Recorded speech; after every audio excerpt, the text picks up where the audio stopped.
زما مور زما مور زما مور رات گرانا تر هر چاوي زما مور د والدینو حقوق رات گرانا تر هر چاوي زما مور. قدرمنو اورېدونکو ستاسو پام راړو د الحاج مولوي محمد یاسین فهیم صاحب د والدینو د حقوقو خپرونو ته.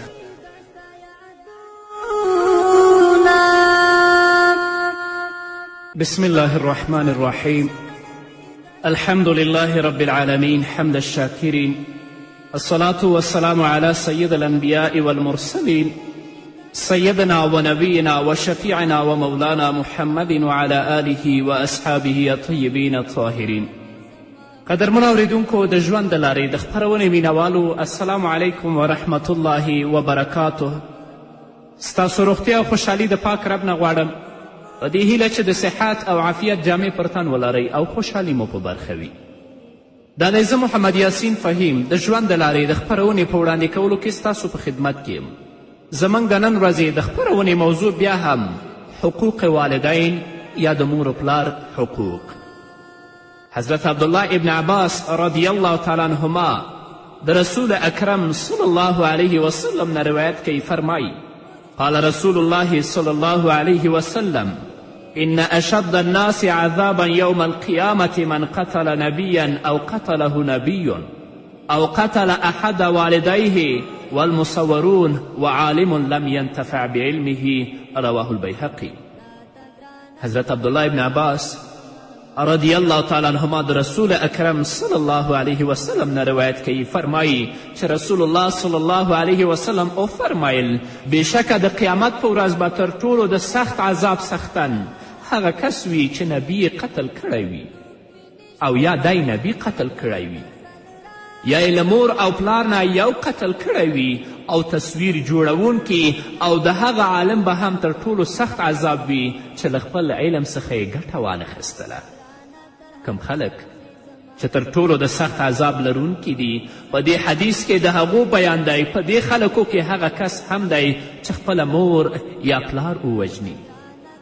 په پخوا زمانو کې پیړۍ وړاندې شاید د دې تصور هم نشو کیدی چې یو څوک د خپله مور یا خپل پلار ووژني، لیکن نن سبا داسې خلک موجود دي چې هغوی ته د ځمکو او جایدادونو او د پیسو په جګړو کې د مور و پلار د مرګ پر پوله تیریدل وړه خبره ګرځېدلې ده.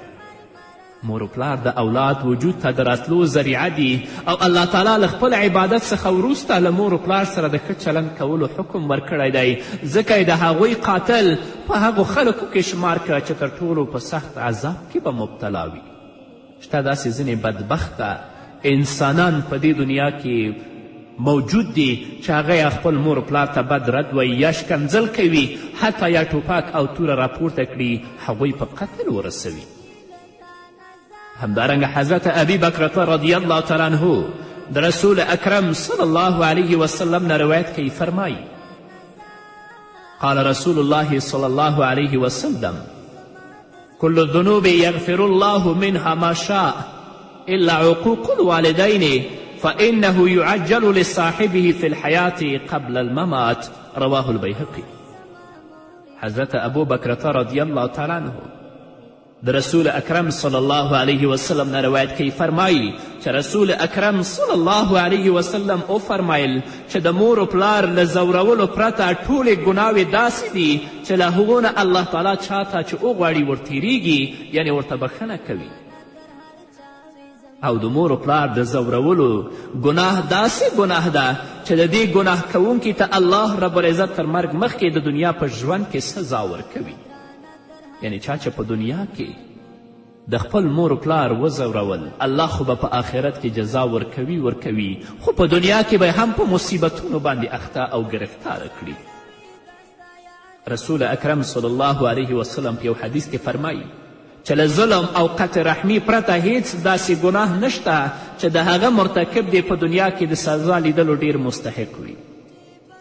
د دې دواړو ګناهونو مرتکب ته په دنیا کې سزا ورکول کیږي، لیکن په دې سره د آخرت سزا نه ختمیږي. بلکې د دوی لپاره د آخرت سزا هم د ذخیرې په توګه ساتله کیږي. کله چې آخرت ته ورسیږي نو هلته به هم سزا عمومي. نو معلومه شوه چې د مور و پلار د زورولو او له خپلوانو څخه د خپلوي د پرې کولو سزا په دنیا او آخرت په دواړو جهانونو کې رسیږي. نن سبا خلک د مصیبتونو د دفع کولو لپاره او د تکلیفونو د لرې کولو لپاره ډیر ظاهري تدبیرونه په کار اچوي، خو هغه عملونه نه پرېږدي چې له امله یې مصیبتونه راځي او پریشانۍ پیښیږي. هغه عملونه چې په تاسو باندې د هغې د وجې نه مصیبتونه راځي هغه د مور و پلار زورول دي او خپل منځ کې خپلولي پرېښودل دي. زه په دې عقیده یم که یو اولاد تل لپاره په خلاصه سینه سره د خپل مور و پلار خدمت وکړي، د هغو قدر و احترام وساتي او قطع رحمي ونه کړي، یعنی خپلوانو سره خپل ولی پرېنږدي، الله رب العزت به د مصیبتونو نه هم ساتي او په آخرت کې به الله رب العزت هم دوی ته عزت ورکوي. په بل حدیث کې حضرت عبدالله ابن عمر رضی الله تعالی عنهما د رسول اکرم صلی الله علیه وسلم نه روایت کوي هغه کسان چې د خپل مور و پلار زوروي هغوی به جنت ته داخل نشي. فرمایي قال رسول الله صلی الله علیه وسلم لا يدخل الجنة منان ولا عاق ولا مدمن خمر، رواه نسائی. حضرت عبدالله ابن عمر رضی الله تعالی عنهما د رسول اکرم صلی الله علیه وسلم نه روایت کوي چې رسول الله صلی الله علیه وسلم وفرمایل چې احسان بارونکی او د مور و پلار زورونکی او د شرابو عادت لرونکی به جنت ته داخل نشي. چاته د څه شي د ورکولو یا له چا سره د ښه چلند کولو په وجه په هغه باندې احسان بلل ګناه ده. که یې چاته صدقه ورکړه بیا یې ورباندې احسان وکړه نو د هغې صدقې ثواب ختمیږي. الله رب العزت فرمایي یا ایها الذین آمنوا لا تبطلوا صدقاتکم بالمن والاذی، ای مؤمنانو خپلې صدقې په احسان بللو یا تکلیف رسولو سره مه بربادوئ.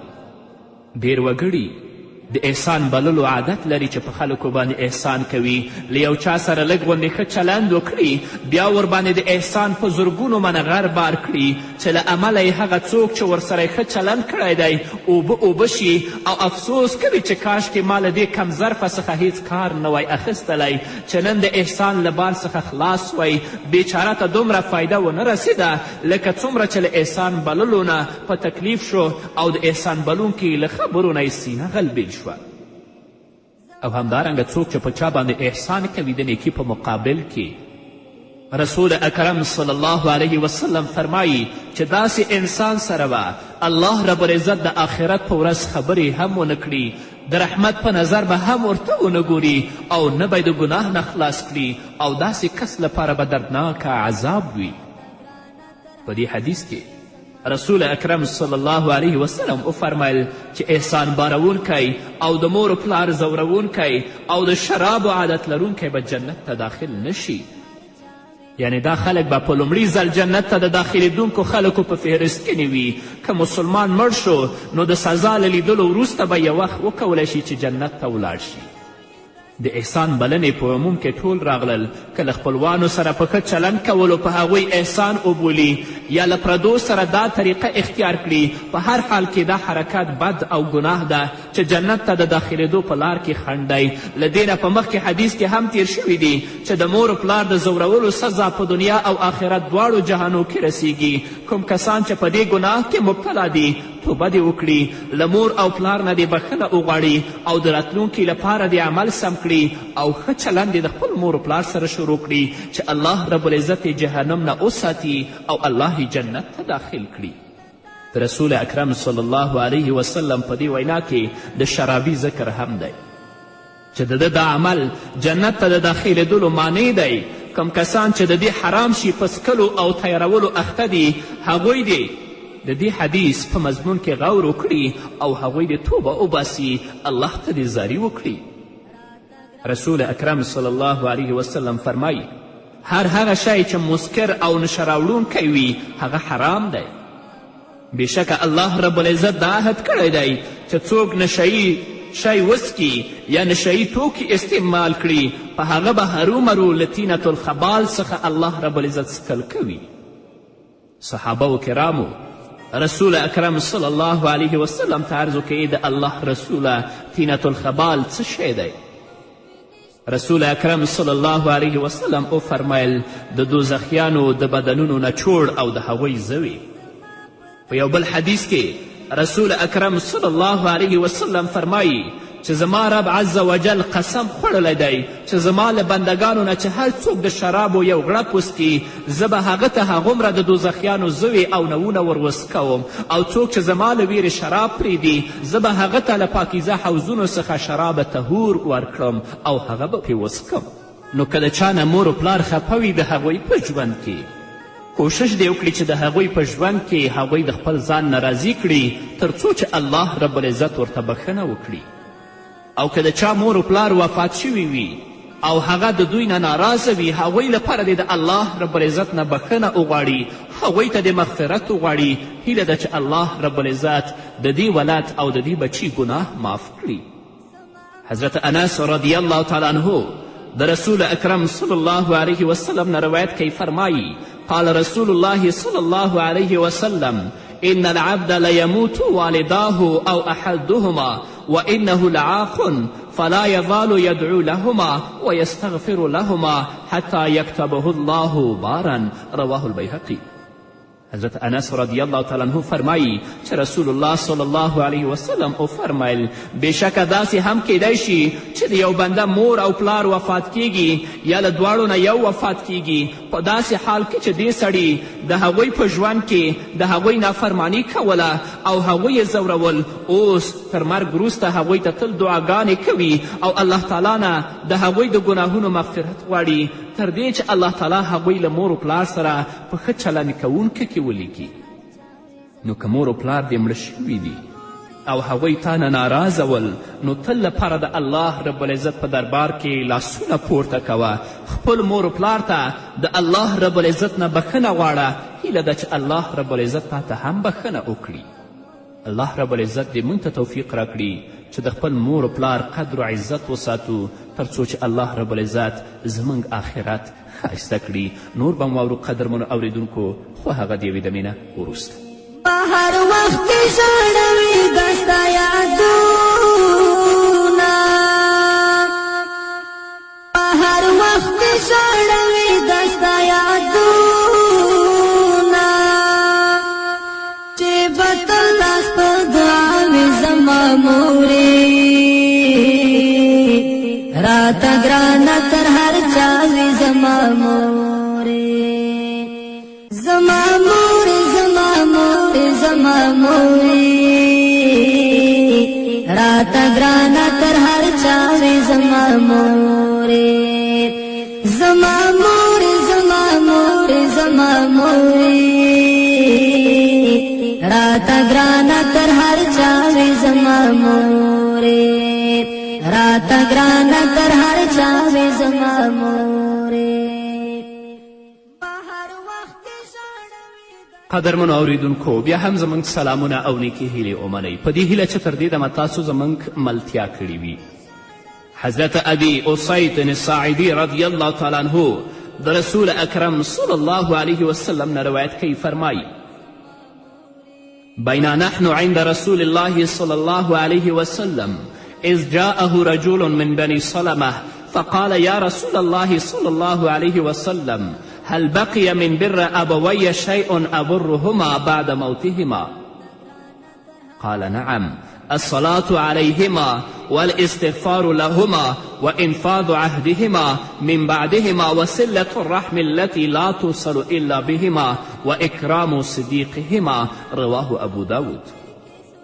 حضرت ابو اسید رضی الله تعالی عنه فرمایي چې موږ د رسول اکرم صلی الله علیه وسلم په خدمت او په مجلس کې حاضر وو چې د بني سلمه د قبیلې یو سړی راغی او عرض یې وکړي ای د الله رسوله، آیا زما د مور و پلار تر وفات کېدو وروسته هم کم داسې کار شته چې په مټ یې زه له هغوی سره ښه چلند وکړم؟ رسول الله صلی الله علیه وسلم وفرمیل هو، داسې کارونه شته رسول الله ورته 5 شیان بیانوي. اول د هغوی لپاره د رحمت دعا کول چې په دې کې د جنازې لمونځ هم شامل دی. دویم د هغوی لپاره د مغفرت دعا کول. دریم تر هغوی وروسته د هغوی د عهد نافظول چې هغوی یې د ترسره کېدو هیله لرله. څلورم هغه صلې رحمي کول چې یوازې د مور و پلار په تړاو وي او د هغوی د رضا لپاره وي.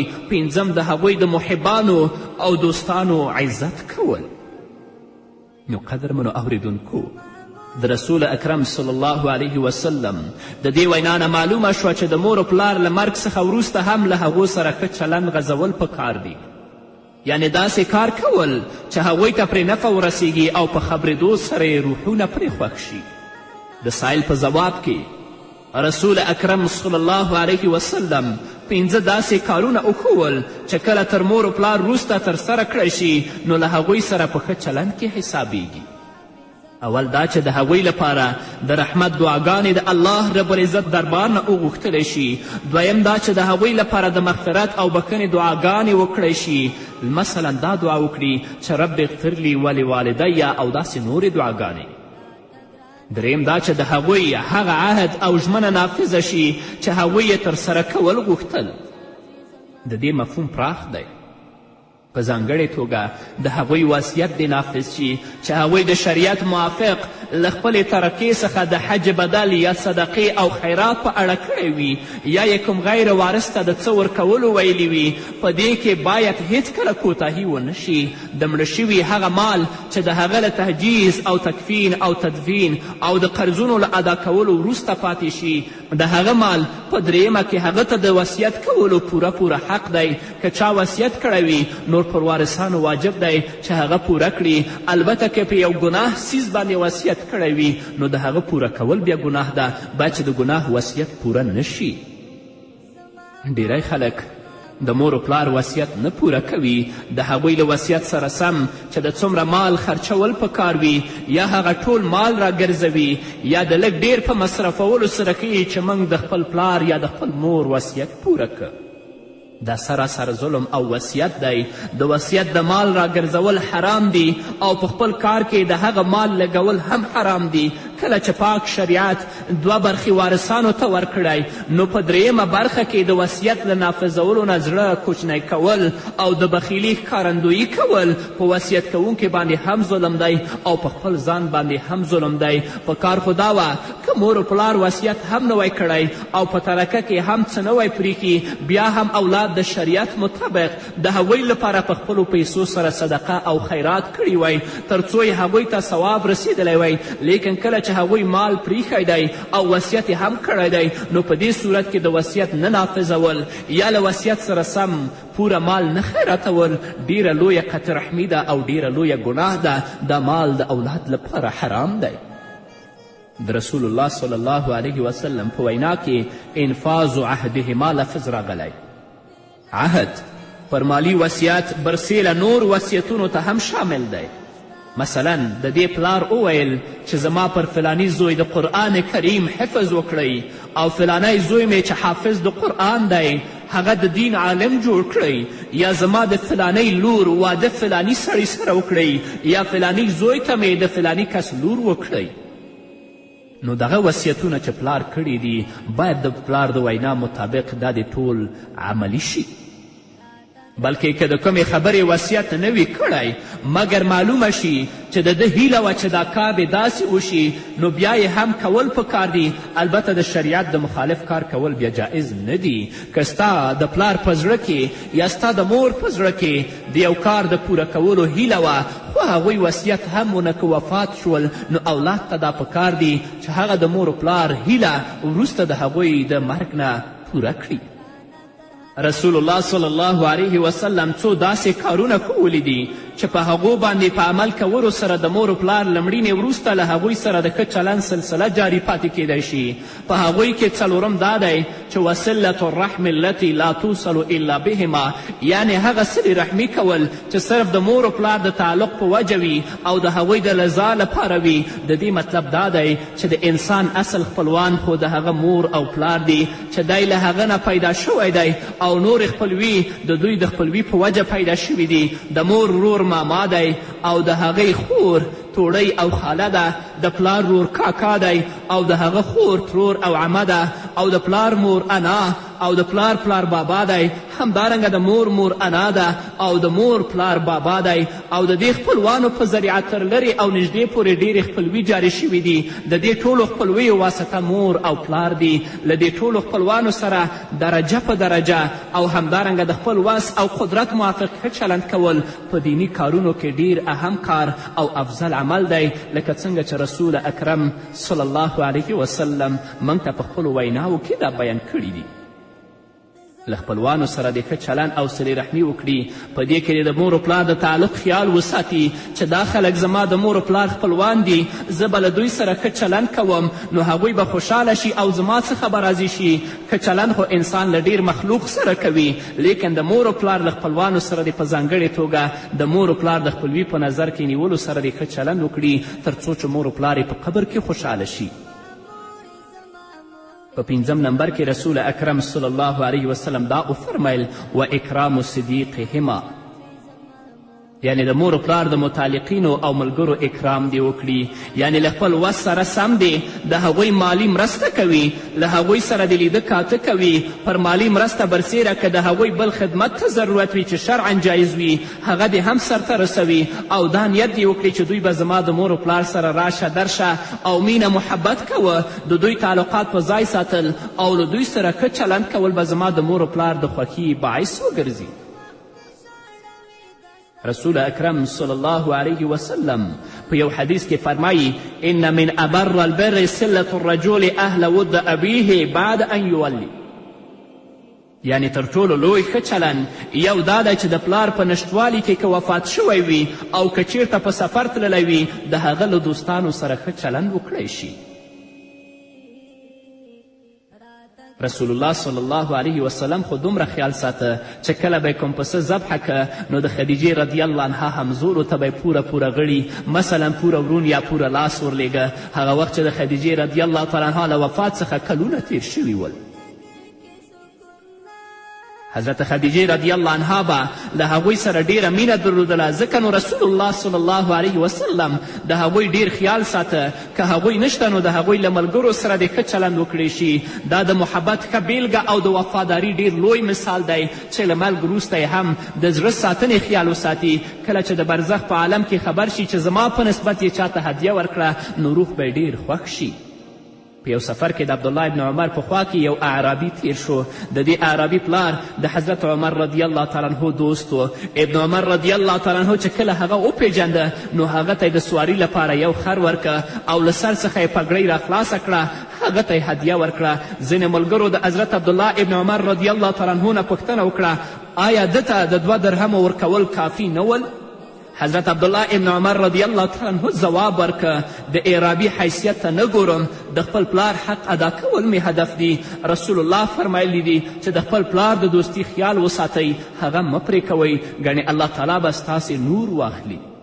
الله رب العزت دې موږ ته توفیق راکړي چې د خپل مور و پلار خدمت هم وکړو او هغه کسان چې زموږ مور و پلار دوستان ول په خلاصه سینه سره د هغو خدمت هم وکړو او هغو سره دوستي وساتو. په همدې هیله قدرمنو اورېدونکو دا وه زموږ د نن ورځې خپرونه چې ستاسو درانه حضور ته وړاندې شوه. تر بلې خپرونې پورې چې زه بیا هم ستاسو درانه حضور ته راځم، تاسو ټول په پاک رب سپارم. پاتې ژوند نیکمرغه، ښاد، بریالي او کامیاب اوسئ. بېلتا مې زندګۍ کې سکون نشته، بېلتا مې زندګۍ کې سکون نشته، پر سکونه تمناوې زما مورې، راته ګرانه تر هر چا وې زما مورې، زما مورې زما مورې زما مورې، راته ګرانه تر هر چا وې زما مورې، راته ګرانه تر هر چا وې زما مورې. څوک مې نشته چې زړګي تا تسل راکړي، څوک مې نشته چې زړګي تا تسل راکړي،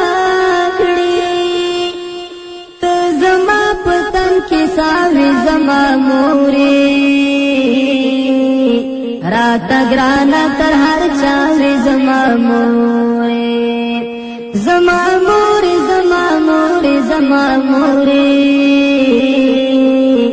راته ګرانه تر هر چا وې زما مورې چې په ما به تکلیف ته به خفا